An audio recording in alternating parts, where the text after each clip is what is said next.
Tras una década en la que Roma vivió aterrorizada por los bárbaros, el general Mario tomó el poder, convirtiendo un ejército de voluntarios en la mayor fuerza de combate que el mundo había conocido. Pero en el interior de la República se preparaba una sangrienta revolución. La muerte en el circo de los esclavos gladiadores era el deporte favorito en Roma. En el siglo I a.C., aquel deporte dejó de ser una diversión, pues los esclavos se alzaron contra sus dueños. Según la historia, su dirigente más famoso fue Espartaco. El Imperio Romano, Espartaco. El poderoso ejército de Roma había servido para aumentar sus territorios, riquezas y esclavos. Capturados tras la batalla o en las ciudades conquistadas, los esclavos eran una mercancía más. Los esclavos eran personas y los romanos lo sabían, pero no los trataban como tales. Para ellos tan solo eran herramientas con brazos que hablaban. Entre el tercer y el primer siglo a.C., la República Romana se expandió desde la Italia central y del sur hasta abarcar casi todo el Mediterráneo. El mercado de esclavos empezó a ofrecer una mercancía ávidamente comprada. En el siglo I a.C., el 30% de la población de Italia estaba formada por esclavos, una cifra aproximadamente igual a la de los esclavos que había en América del Sur en la década de 1850, donde puede que el 35% de las personas estuvieran sometidas a la esclavitud.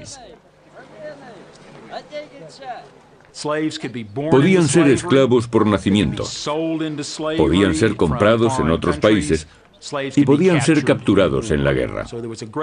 Había muchas formas de convertirse en esclavo y también había muchas formas de vivir como esclavo. En el primer siglo, el terrateniente Columela aconsejaba para comprar esclavos. Mi primer consejo es no escoger para agricultor un esclavo cuyo cuerpo nos agrade. En lugar de eso, debéis elegir un hombre curtido en las faenas del campo desde la niñez y que haya sido probado por la experiencia. No todos los esclavos trabajaban en el campo. Los más fuertes eran reservados para los deportes y se entrenaban para convertirse en gladiadores. Los gladiadores eran auténticos profesionales. Sus entrenadores, los lenisti, también lo eran. Como los entrenadores de fútbol actuales, se ocupaban de que sus hombres actuaran lo mejor posible. Eran alquilados para luchar en los espectáculos o los vendían a los organizadores.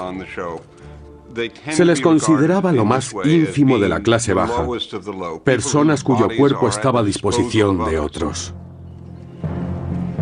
Los gladiadores podían llegar a ser los mejores luchadores del espectáculo más caro del momento. A veces eran criminales condenados a luchar. Como los boxeadores actuales, su entrenamiento era muy duro. Era un deporte peligroso y al ser un espectáculo muy caro, solo peleaban 2 veces al año. La mayoría de los nombres de los gladiadores se han perdido para la historia, pero la posteridad recordará los actos de 2 de ellos, Crixus y Espartaco, un dirigente nato. Espartaco era extranjero, aunque había servido en el ejército de Roma. Pero algo ocurrió. No sabemos por qué desertó, según algunos, pero puede que fuera expulsado. De acuerdo con varios relatos, se dedicó con gran éxito a asaltar caminos.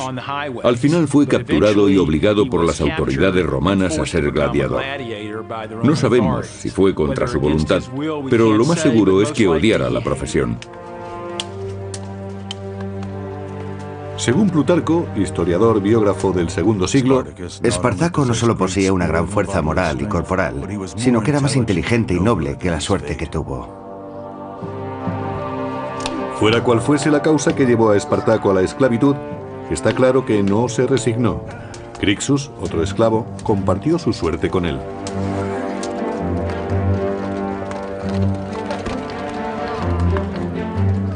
Pocos gladiadores vivían lo suficiente para retirarse. La mayoría tenían una muerte horrible y violenta, tanto en un circo de provincias o en un gran coliseo. En ocasiones el público elegía las armas para empezar el espectáculo. A la gente le encantaba ver seres humanos luchando a muerte. Era muy emocionante para ellos y disfrutaban al máximo del combate. A finales de la República, algunos gladiadores se convirtieron en héroes y consiguieron un cierto nivel social, algo de popularidad ante las masas, debido a su éxito en la lucha. Según se hacía el sorteo, los gladiadores sabían quiénes serían los primeros en morir.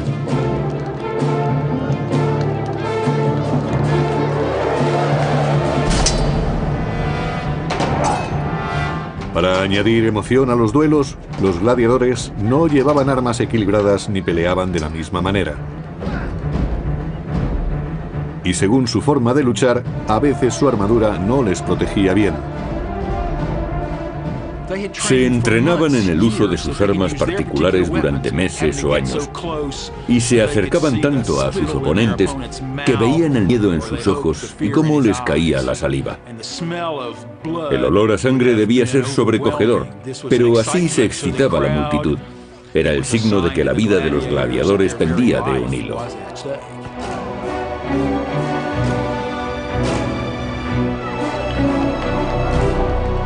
Parecía una terrible danza de la muerte para el placer de las masas.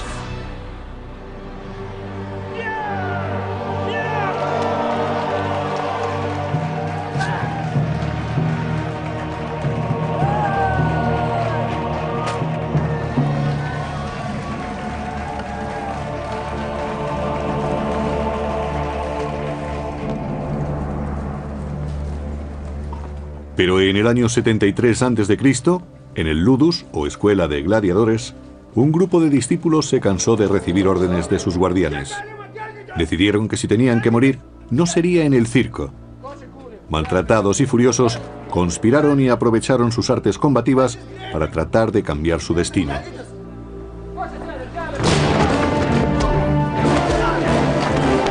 De acuerdo con el historiador Apio del segundo siglo, Espartaco, junto con un compañero, Crixus, urdió un plan. Persuadieron a unos 70 esclavos para arriesgar sus vidas y conseguir la libertad en lugar de que los exhibieran como recreo de otros. Espartaco se había convertido en un gran gladiador, pero llevaba la pesada carga de haber perdido la libertad. Tenía ansias de justicia y animó a sus compañeros gladiadores para que se rebelaran y así llegar a ser libres.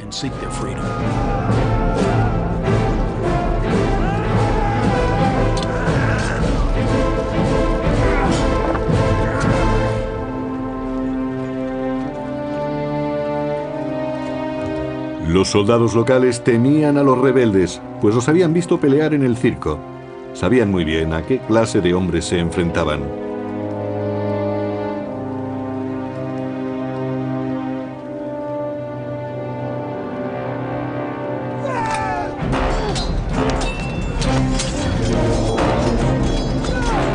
De acuerdo con el historiador Plutarco del segundo siglo, los gladiadores repelieron a los soldados que venían desde Capua y les quitaron sus armas, más adecuadas para el combate. Estaban contentos de cambiar las armas de gladiadores que ellos consideraban poco honorables y bárbaras.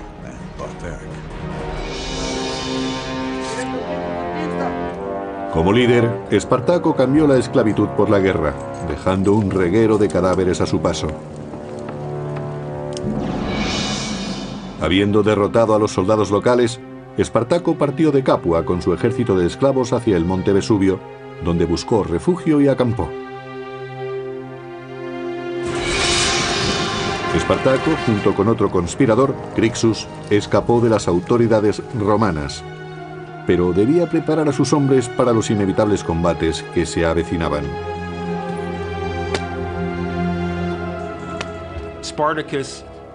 Espartaco poseía un gran atractivo e influencia personal que hacían que muchos quisieran escapar de la cárcel escuela de gladiadores para unirse a él.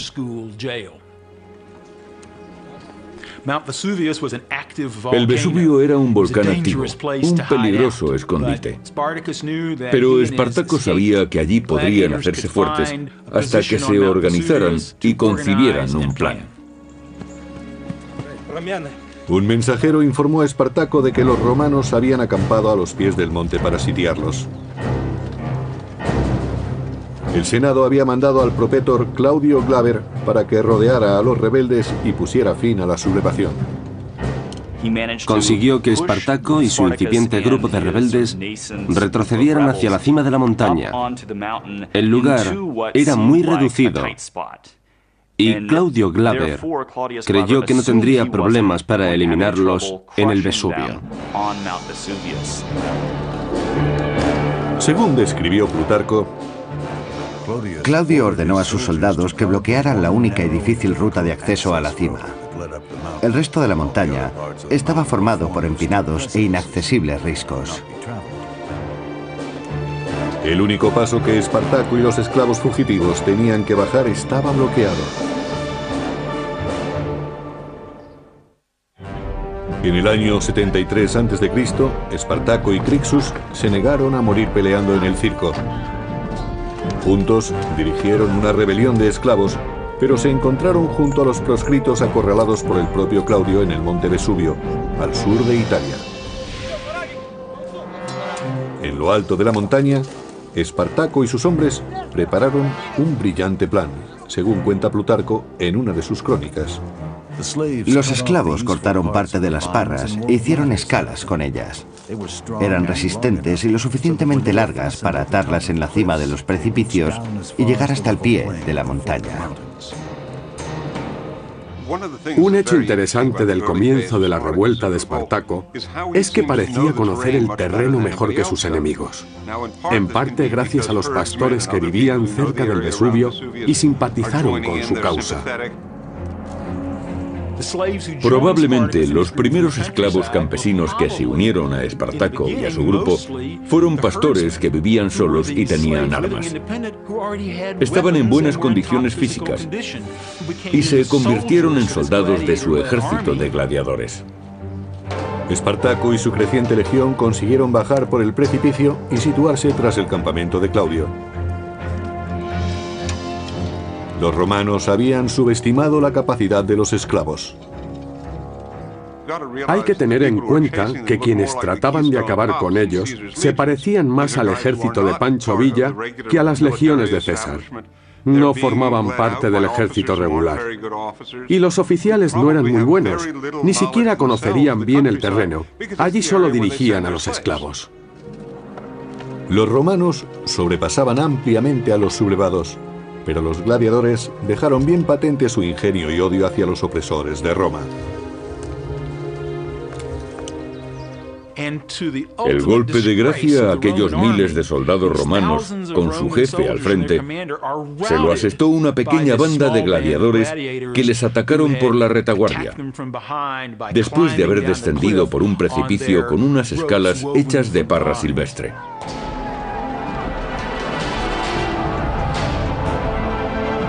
Cuenta el historiador Apio que después del éxito, el ejército de Espartaco aumentó. Muchos esclavos fugitivos e incluso algunos hombres libres acudieron a aquel lugar para unirse a Espartaco y empezaron a atacar a la población. Como Espartaco repartía a partes iguales el botín conseguido, pronto aumentó el número de seguidores.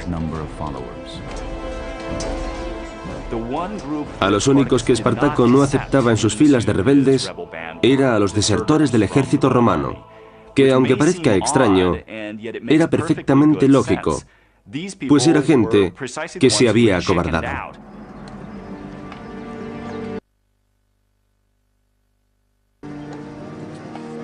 De acuerdo con Florus, autor del siglo II, la llegada diaria los convirtió en ejército regular. Fabricaron toscos escudos con ramas cubiertas de pieles, así como espadas y lanzas que forjaron con las cadenas de los barracones de esclavos. Lo que Espartaco y sus hombres no podían fabricar, lo cogían de los cadáveres romanos. Lo sorprendente de la rebelión de Espartaco es que los esclavos que habían sido entrenados para gladiadores se convirtieron enseguida en soldados. Eso no significa que combatieran como el ejército romano, aunque según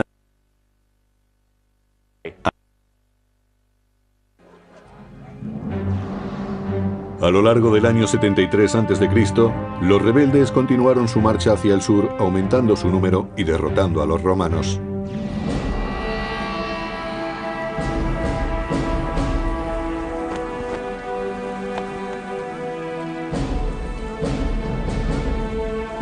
El Senado recurrió a otro magistrado para detenerlos, el pretor Publio Varinio.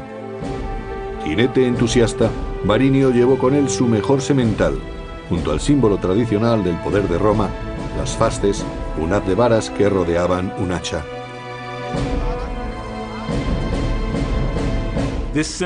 Era el símbolo del poder de los magistrados. Con él hacían cumplir la ley. Las varas para azotar a los culpados y el hacha para la pena capital. El hacha solo se ponía en las fasces cuando el pretor estaba en campaña fuera de Roma y sus tropas se regían por la ley marcial. Los símbolos no parecieron ayudar a Varinio. Los hombres de Espartaco ya habían derrotado a su adjunto al mando. No obstante, Varinio preparó a sus hombres para la siguiente batalla.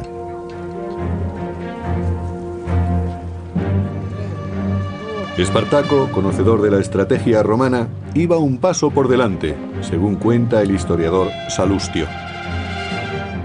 Para evitar un ataque sorpresa mientras asaltaban el campo, los rebeldes ponían cadáveres fuera del campamento. Así los romanos creían que había hombres montando guardia. Con estos señuelos era fácil atacar a los romanos, tomándolos completamente desprevenidos.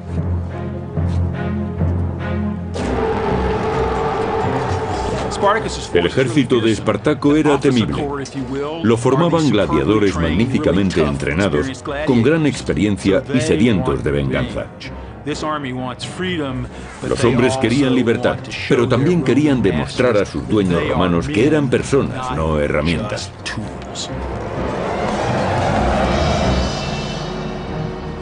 Gracias a su ingenio, Espartaco consiguió otra victoria contra Varinio e hizo a algunos prisioneros. El historiador Apio del segundo siglo recuerda la humillación de Roma. Los romanos no consideraban que fuera una guerra real, sino más bien incursiones y asaltos de bandidos. Sin embargo, esos bandidos derrotaban al ejército de Roma. Espartaco capturó el caballo de Varinio, quien estuvo muy cerca de ser prisionero de los gladiadores. La victoria fue todavía más dulce cuando Espartaco se apoderó de las fasces, el gran símbolo del poder de Roma. Cuando Espartaco sorprendió a Varinio en combate y capturó no solo su caballo mientras lo montaba, sino también las fasces, asestó un tremendo golpe a la credibilidad de Varinio y al poder de Roma que las fasces simbolizaban. Espartaco se convirtió en un personaje famoso y temido. Ahora dirigía a 70.000 rebeldes, pero surgieron diferencias entre él y su amigo Crixus.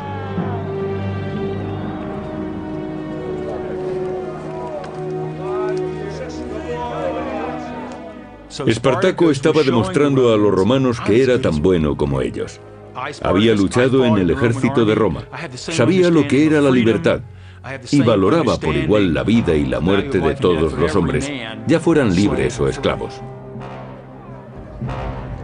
A Crixus le consumía su deseo de venganza y no mostró ninguna piedad con los soldados romanos capturados, según relata el historiador Orosio del siglo V. Organizaban luchas entre gladiadores con los prisioneros que habían capturado. Antes ellos habían sido el espectáculo y ahora eran los espectadores.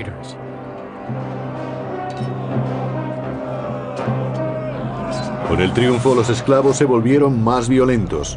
Crixus los espoleaba mientras Espartaco pedía orden. Su cohesión empezó a flaquear.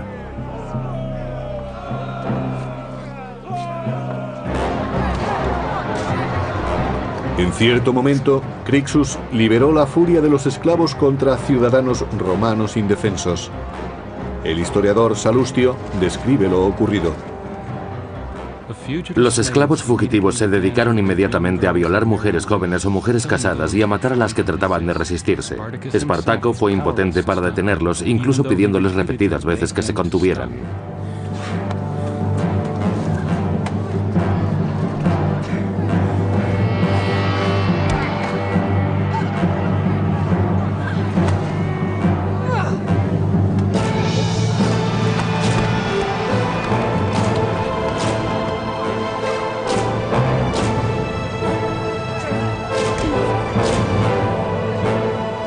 Los esclavos habían estado unidos contra Roma. Ahora empezaban a enfrentarse entre sí. Era el momento que los romanos estaban esperando. Sur de Italia, año 72 a.C. Espartaco y su ejército de rebeldes habían derrotado y humillado a los soldados romanos enviados a detenerlos. Pero su camarada Crixus quería imponer su autoridad. Se avecinaba un conflicto interno. En el improvisado campamento de los esclavos, Espartaco hacía planes para cruzar los Alpes, pero Crixus tenía otras ideas, según nos dice el historiador Salustio. Crixus y sus hombres querían ir directamente contra el enemigo para forzar una batalla frontal. Espartaco, por su parte, prefería actuar de otra manera. Crixus desafió abiertamente el liderazgo de su amigo. Algo interesante del levantamiento de Espartaco es que no parecía tener un plan preconcebido. Donde se encontrara le seguían millares de personas, pero ello implicaba ir de un lugar a otro para conseguir comida para todos. Impaciente, Crixus abandonó el campamento llevándose a un grupo de rebeldes. Espartaco se encontraba solo al mando de sus tropas.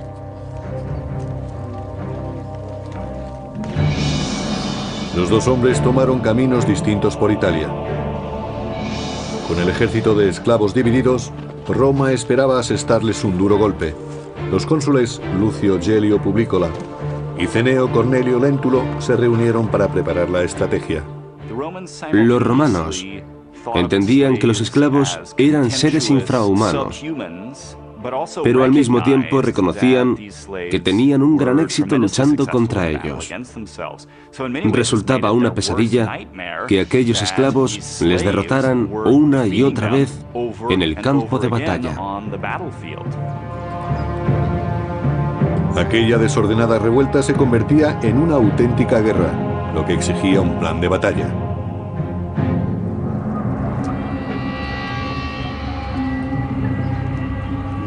Cada pueblo en el que entraba Espartaco podía esconder una trampa, pero a veces se encontraban un amigo, según Salustio.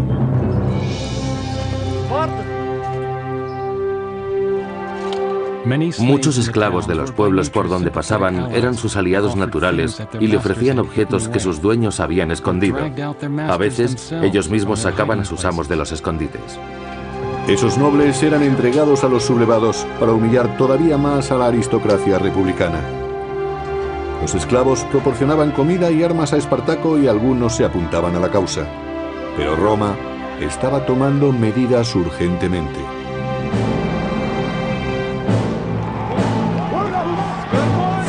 En las montañas Garganus, de la costa este de Roma, Crixus y su facción eran perseguidos por los soldados de Galio, según nos cuenta Plutarco.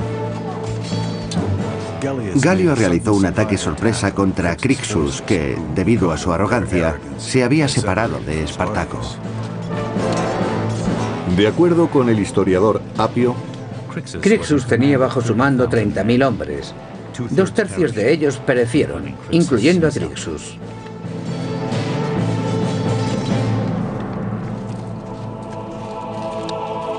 el ejército romano consiguió su primera gran victoria contra los rebeldes, pero su líder seguía libre. Los romanos no querían perder tiempo, y después de la matanza se dispusieron a vencer a Espartaco. Organizando un movimiento en pinza, los pretores Galio y Lentulo acamparon a ambos lados del paso de montaña esperando caer sobre su presa.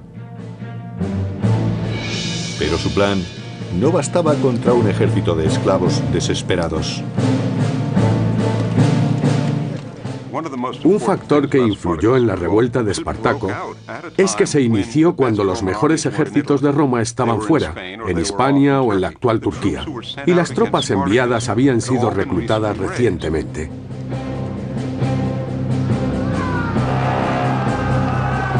Según el historiador Apio, Espartaco atacó y derrotó una legión tras otra. Los romanos se vieron forzados a escapar con un gran desorden en el campo de batalla.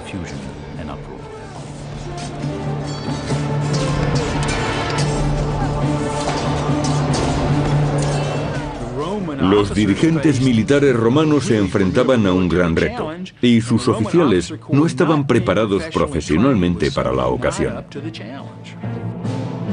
de nuevo Espartaco obtenía otra victoria frente al ejército romano.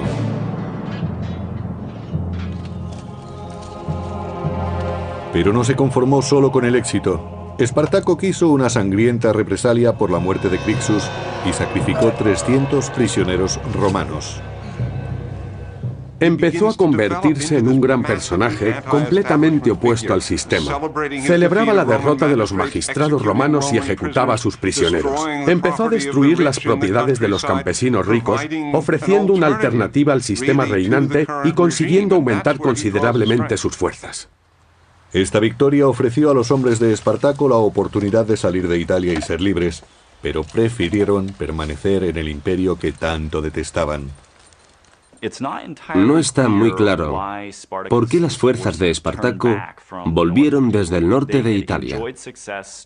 Sus éxitos les habían proporcionado mucha seguridad en sí mismos, y en lugar de marcharse querían volver a sus casas y establecerse donde habían tenido su vida antes del cautiverio. Por eso, eligieron seguir luchando. Se abrieron camino hasta la ciudad de Turí, donde asentaron su base de operaciones.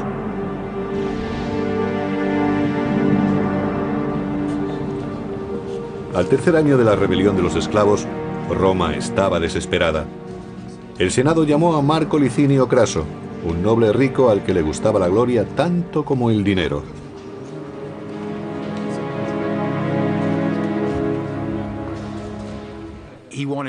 Quería llegar a lo más alto de la sociedad romana y aquello exigía victorias militares. Por eso ansiaba derrotar a Espartaco. Creía que sería fácil, pues los esclavos, después de todo, no podían representar un grave peligro. Sin embargo, Craso no infravaloró a su enemigo. Partidario de una disciplina férrea, se tomó en serio su nombramiento para su gloria y por el bien de Roma.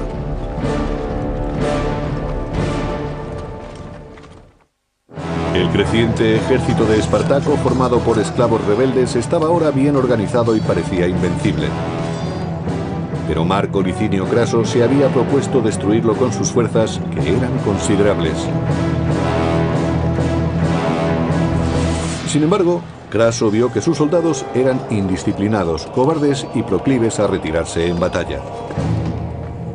Craso no estaba dispuesto a tolerarlo, y después de sufrir una derrota humillante ante los rebeldes, tomó medidas muy duras. Enseñaría a sus tropas el significado de la disciplina por medio de la decimatio.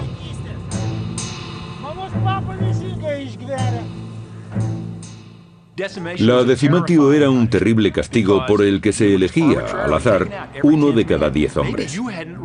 Puede que el elegido no hubiera huido o que siguiera luchando mientras escapaba el resto de la unidad.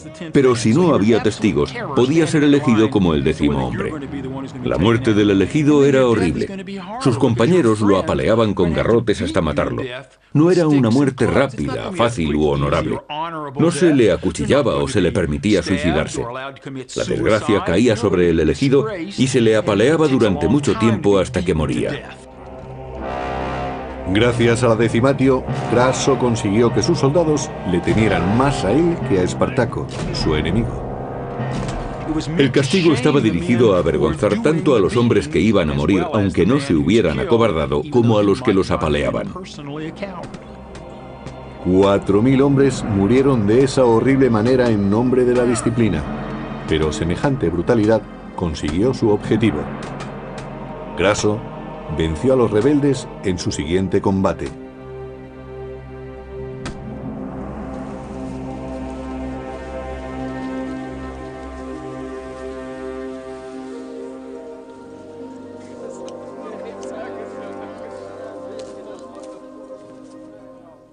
A diferencia de los anteriores oponentes de Espartaco, Craso era un soldado experimentado. Sabía entrenar y desplegar un ejército. Tenía la experiencia necesaria.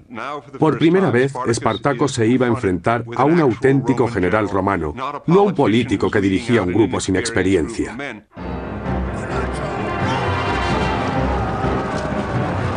Se enfrentaron dos fuerzas, un ejército de romanos muy entrenado y capaz contra una banda de rebeldes desesperados y violentos. La balanza empezó a inclinarse contra Espartaco.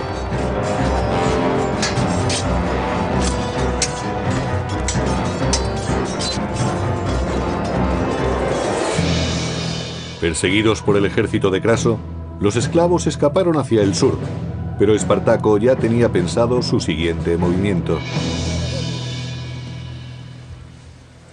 Los piratas controlaban las aguas que rodeaban Italia y, al igual que Espartaco, desafiaban las leyes de Roma o cualquier otra ley. Solo les interesaba el oro y el tráfico de esclavos. Espartaco les envió mensajeros para negociar. Espartaco hizo todo lo posible por sacar a sus hombres de Italia para que fueran libres. Desesperado, finalmente hizo un trato con el demonio, con los piratas cilicios.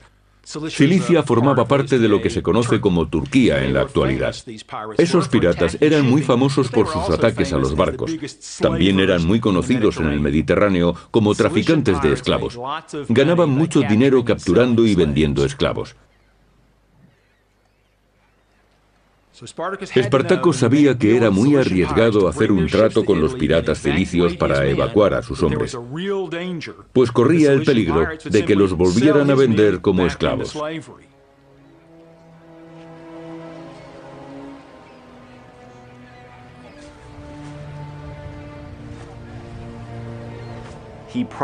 Probablemente tenía pensado llegar hasta Sicilia y ocupar la isla para establecerse en ella, formando un nuevo estado y así poder organizarse. De este modo, los rebeldes podrían enfrentarse a Roma teniendo algo de ventaja a su favor. Los esclavos y los piratas sellaron un trato. Los cilicios transportarían 2000 esclavos a Mesina, Sicilia. Espartaco confiaba en extender la rebelión mientras eludía a las tropas de Craso. No tenían tiempo que perder. Las legiones de Craso se aproximaban y habían preparado una trampa para masacrar a los esclavos.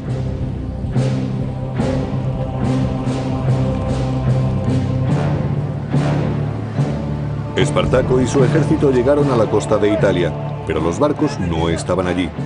Los piratas los habían traicionado y los romanos estaban cada vez más cerca. Espartaco ahora tenía que combatir para escapar de Italia contra un ejército que había recuperado la disciplina gracias a Craso y que seguiría las tácticas que habían hecho que Roma tuviera ejércitos formidables.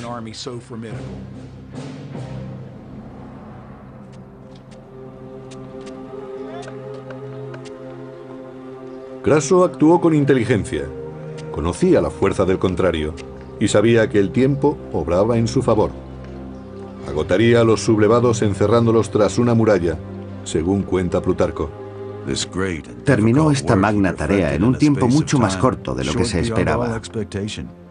Cavó una fosa de una costa a otra a lo largo de una zanja de tierra y por encima construyó una hermosa y resistente muralla.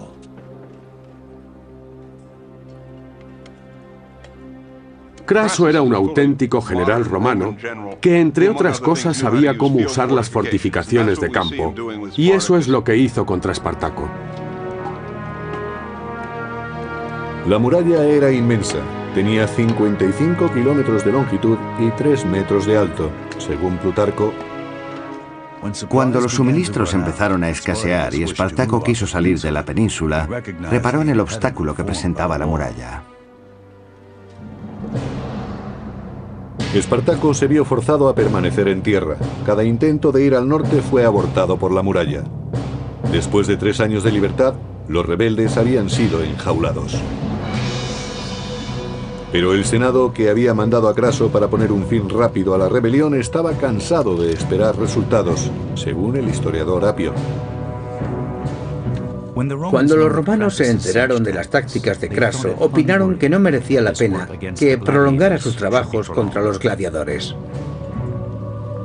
Un mensajero llevó a Craso injuriosas noticias de Roma. El Senado había perdido su fe en él y confiaba ahora la misión a su gran rival. El general Pompeyo el Grande regresaba de Hispania convertido en héroe tras sofocar un levantamiento. Se le ordenó entonces aplastar una revuelta que duraba demasiado tiempo. Probablemente Pompeyo era uno de los mejores generales que tuvo Roma. Y como Craso, era muy ambicioso, aunque tenía mejor reputación militar.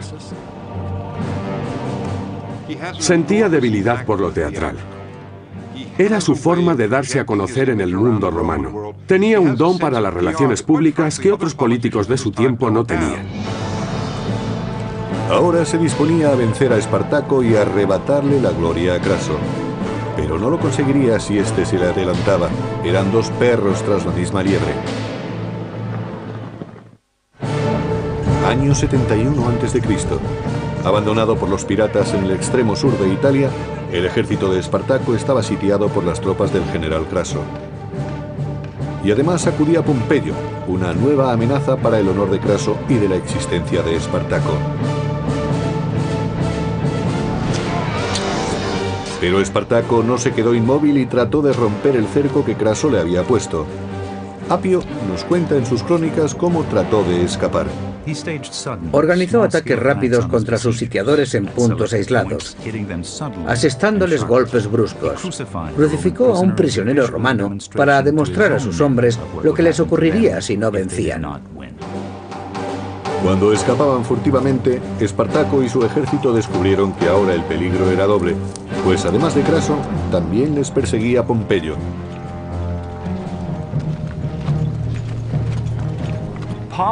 Pompeyo tenía fama de ser una persona a la que le gustaba poner el punto final.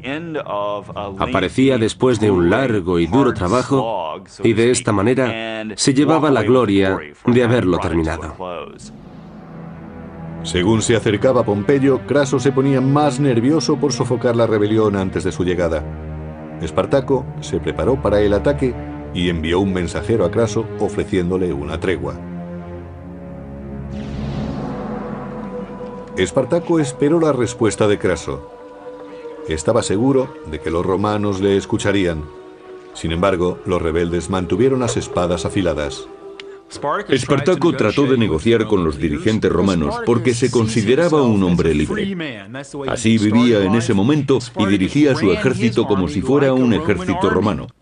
Se creía merecedor del mismo honor que sus oponentes. Pero cuando volvió su mensajero quedó muy claro que los romanos no opinaban igual. Era un esclavo y un enemigo. Al fallar la negociación, llegó el día que Espartaco tanto había temido. Incluso si derrotaba a Craso en batalla, Pompeyo le seguiría a continuación. No podía retirarse y no podía rendirse. Según Plutarco, historiador del siglo II, Espartaco se vio obligado a actuar y dispuso todo su ejército en formación de combate. Cuando le trajeron su caballo, Espartaco sacó la espada y mató al animal.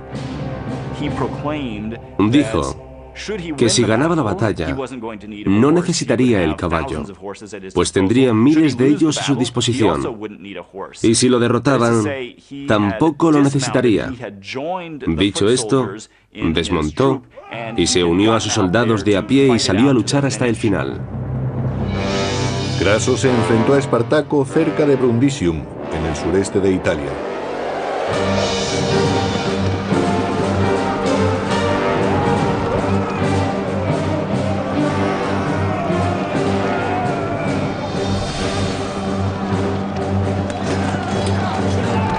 La batalla comenzó.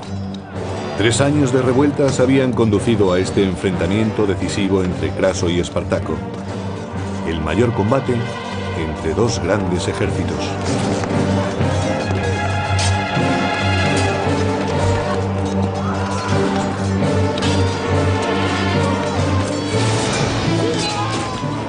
Se sabe que Espartaco estaba tan mal herido en una pierna que tuvo que luchar apoyándose en la rodilla, pero se negó a dejar de combatir.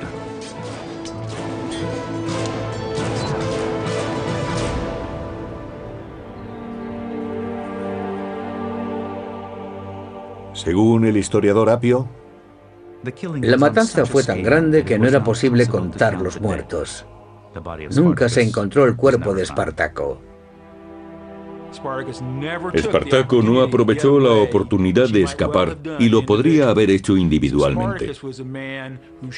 Con ello demostró tener un sentido del honor, por lo menos tan sincero y profundo como el de cualquier romano que no hubiera sido esclavo.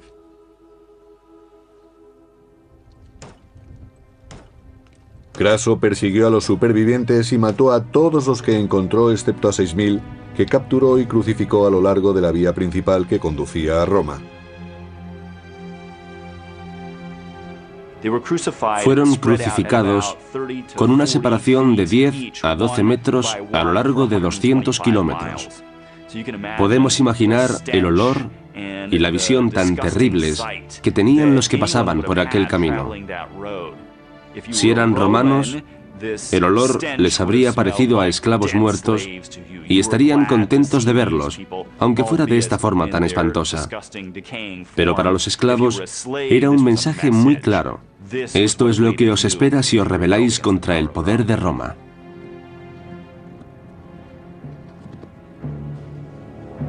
Craso sofocó la rebelión de los esclavos, pero Pompeyo, fiel a sus costumbres, aprovechó la oportunidad de reír el último.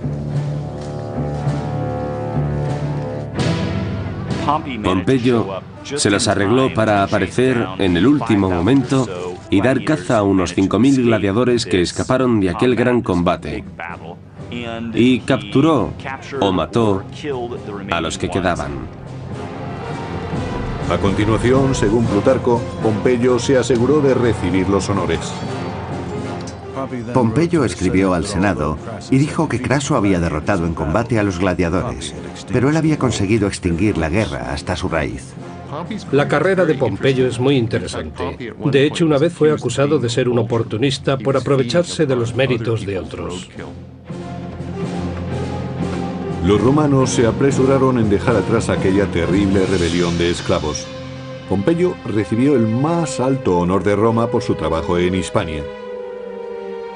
Craso recibió una mera mención de honor por sus esfuerzos contra esclavos comunes que habían aterrorizado a Roma.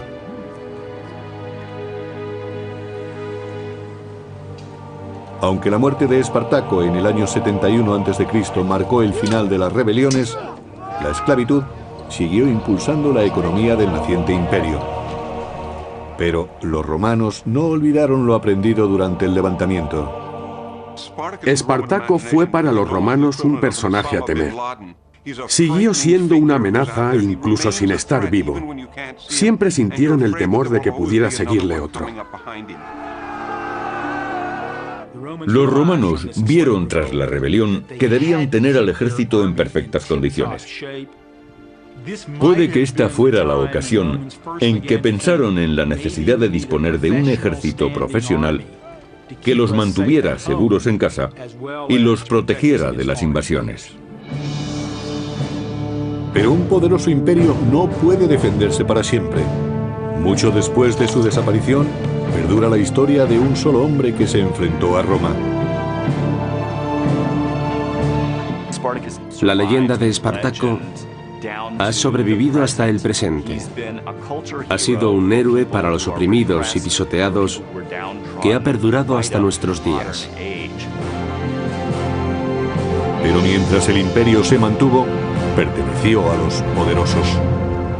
Mi primer consejo es no escoger para agricultor un esclavo cuyo cuerpo nos agrade. En lugar de eso, debéis elegir un hombre curtido en las faenas del campo desde la niñez y que haya sido probado por la experiencia. No todos los esclavos trabajaban en el campo. Los más fuertes eran reservados para los deportes y se entrenaban para convertirse en gladiadores. Los gladiadores eran auténticos profesionales. Sus entrenadores, los lenisti, también lo eran. Como los entrenadores de fútbol actuales, se ocupaban de que sus hombres actuaran lo mejor posible. Eran alquilados para luchar en los espectáculos o los vendían a los organizadores. Se les consideraba lo más ínfimo de la clase baja, personas cuyo cuerpo estaba a disposición de otros. Los gladiadores podían llegar a ser los mejores luchadores del espectáculo más caro del momento. A veces eran criminales condenados a luchar. Como los boxeadores actuales, pero no los trataban como tales. Para ellos tan solo eran herramientas con brazos que hablaban. Entre el tercer y el primer siglo antes de Cristo, la República Romana se expandió desde la Italia central y del sur hasta abarcar casi todo el Mediterráneo. El mercado de esclavos empezó a ofrecer una mercancía ávidamente comprada. En el siglo I a.C., el 30% de la población de Italia estaba formada por esclavos, una cifra aproximadamente igual a la de los esclavos que había en América del Sur en la década de 1850, donde puede que el 35% de las personas estuvieran sometidas a la esclavitud. Podían ser esclavos por nacimiento, podían ser comprados en otros países y podían ser capturados en la guerra. Había muchas formas de convertirse en esclavo y también había muchas formas de vivir como esclavo. En el primer siglo, el terrateniente Columela aconsejaba para comprar esclavos.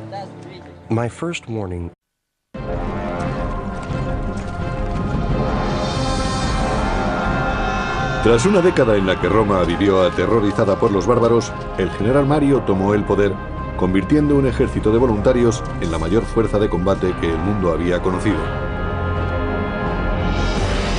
Pero en el interior de la República se preparaba una sangrienta revolución. La muerte en el circo de los esclavos gladiadores era el deporte favorito en Roma. En el siglo I a.C., aquel deporte dejó de ser una diversión, pues los esclavos se alzaron contra sus dueños. Según la historia, su dirigente más famoso fue Espartaco. El Imperio Romano. Espartaco. El poderoso ejército de Roma había servido para aumentar sus territorios, riquezas y esclavos.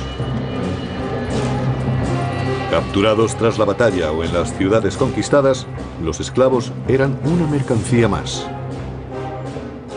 Los esclavos eran personas y los romanos lo sabían. El entrenamiento era muy duro. Era un deporte peligroso y al ser un espectáculo muy caro, solo peleaban 2 veces al año.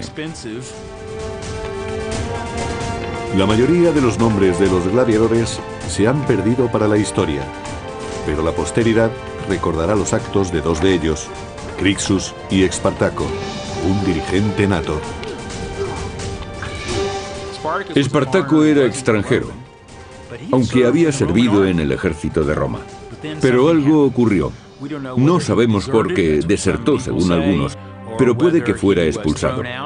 De acuerdo con varios relatos, se dedicó con gran éxito a asaltar caminos. Al final fue capturado y obligado por las autoridades romanas a ser gladiador. No sabemos si fue contra su voluntad, pero lo más seguro es que odiara la profesión. Según Plutarco, historiador biógrafo del segundo siglo, Espartaco no solo poseía una gran fuerza moral y corporal, sino que era más inteligente y noble que la suerte que tuvo. Fuera cual fuese la causa que llevó a Espartaco a la esclavitud, está claro que no se resignó. Crixus, otro esclavo, compartió su suerte con él.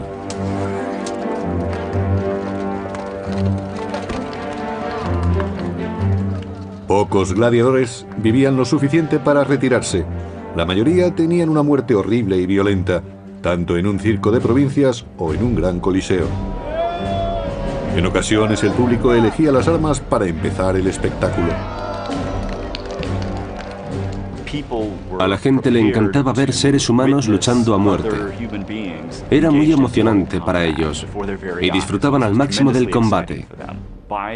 A finales de la República, algunos gladiadores se convirtieron en héroes y consiguieron un cierto nivel social, algo de popularidad ante las masas, debido a su éxito en la lucha.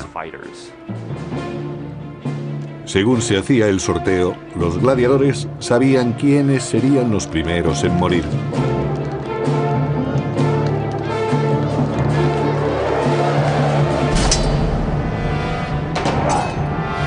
Para añadir emoción a los duelos, los gladiadores no llevaban armas equilibradas ni peleaban de la misma manera.